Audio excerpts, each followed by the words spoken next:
Polemik tambang ilegal di Klaten, Lapaan RI Jateng, desak hentikan semua penambangan.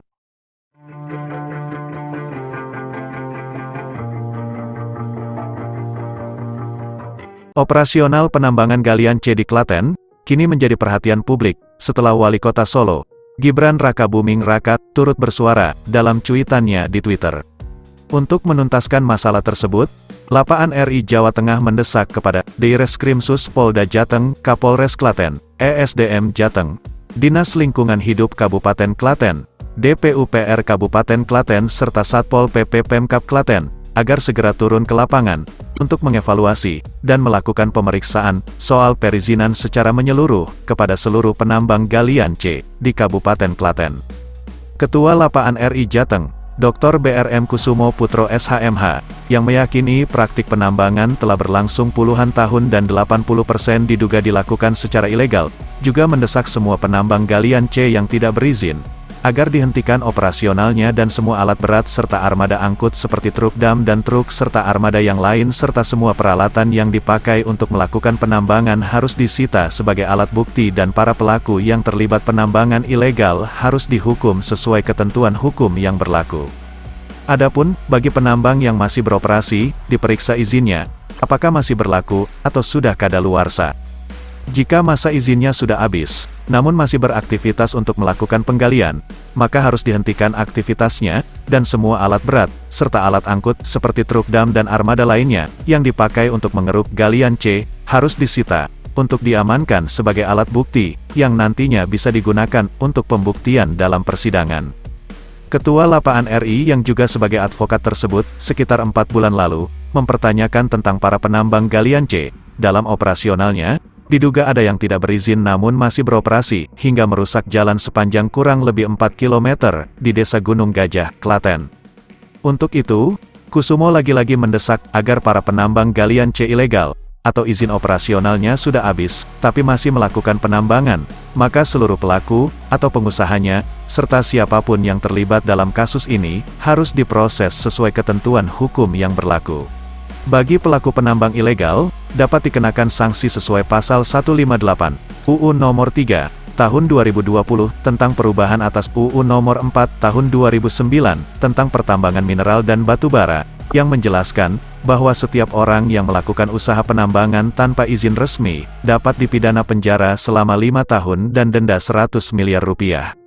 Adapun bagi penadah, dapat dikenakan sanksi sesuai Pasal 161, UU Nomor 3, Tahun 2020, tentang perubahan, UU Nomor 4, Tahun 2009, tentang pertambangan mineral dan batu bara, yang menjelaskan bahwa setiap orang yang menampung, memanfaatkan, melakukan pengolahan atau pemurnian, pengembangan atau pemanfaatan, pengangkutan, penjualan mineral, atau batu bara yang tidak berasal dari pemegang IUP, IUPK, IPR, SIPB atau izin, sebagaimana dimaksud dalam Pasal 35 ayat 3 huruf C, dan huruf G, Pasal 104, atau Pasal 105, dapat dipidana penjara paling lama 5 tahun, dan denda paling banyak 100 miliar rupiah.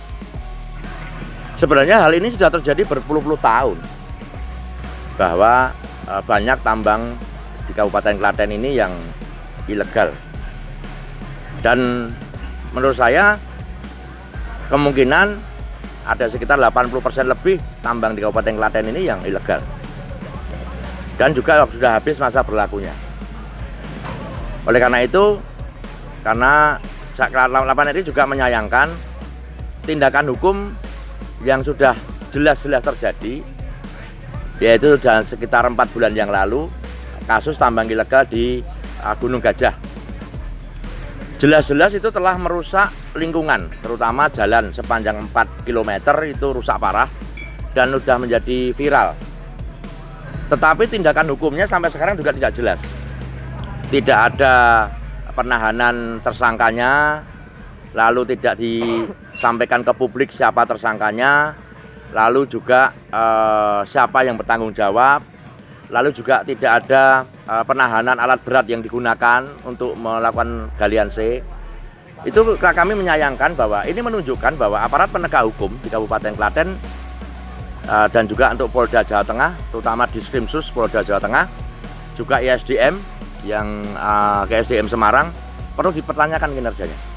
Jelas ada 2 pasal di situ yang jelas saat ini bisa dikenakan kepada para pelaku galian C dan para penadah. Tetapi itu tidak dilakukan.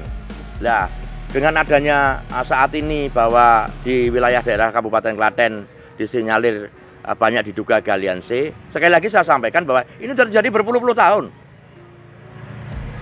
Kenapa sekarang baru mencuat persoalan ini? Dan perlu kami sampaikan juga bahwa kalau memang itu memang ada backingannya, secara terbuka disampaikan kepada publik siapa yang backingi.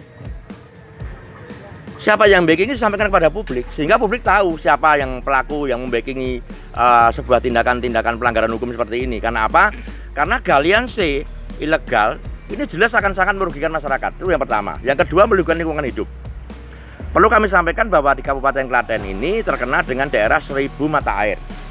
Ketika nanti terjadi penambangan ilegal dan ini penambangannya tidak diatur sesuai dengan peraturan perundang-undangan dan itu ngawur-ngawuran nanti melakukan pengerusakan alam, maka lama-lama mata air Kabupaten Klaten akan habis.